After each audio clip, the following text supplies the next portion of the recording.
Any tips on if anyone's gonna pitch Mark Cuban? Well, I mean, the ideal situation is to have him call you. Which sounds like it happened. Which sounds like it happened. job. It's exactly what happened. So, but Mark is a very pragmatic guy. He is a no nonsense type person. Right. He looked at a deck.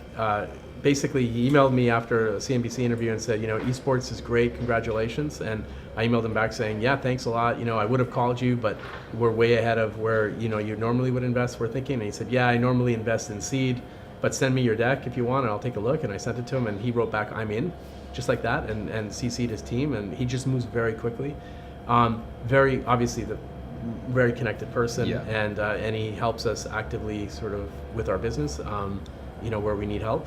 And all of our investors are like that, right? They're very active, and they help us build and grow. So I think probably the best question you could ask is what kind of investor should you look for? Yeah. And my number one recommendation is not your friends and family. Like, your friends and family should come after you bring on a strategic investor.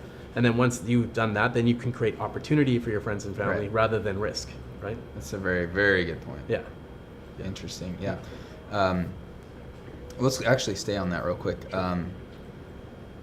Because I was going to ask, of your time as evaluating, what do you see as maybe the biggest mistake that early stage startups and maybe first time founders, what's the biggest mistake when number one mistake is they go to their friends and family and ask for money, right?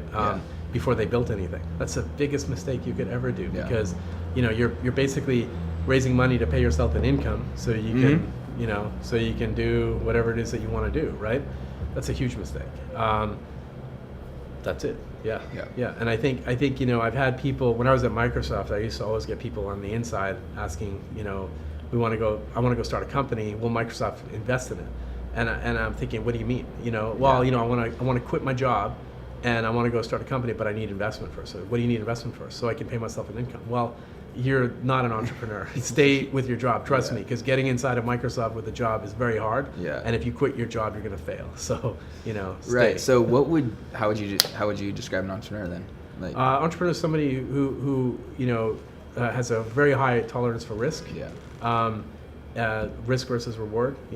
Somebody who's willing to quit a GM job where you could make, upwards of $1 million a year to go pay yourself nothing, to go build something. Exactly. That's an entrepreneur, right? And so somebody who wants to go and do something because they really care about it. Yeah. And what you find is most people, like you said, they get a little fascinated with the idea. Yeah. But they just don't have the stomach. Yeah, they don't have the stomach for it. And as you get older, let's face it, it's harder. Yeah. It's harder because your risk tolerance goes lower.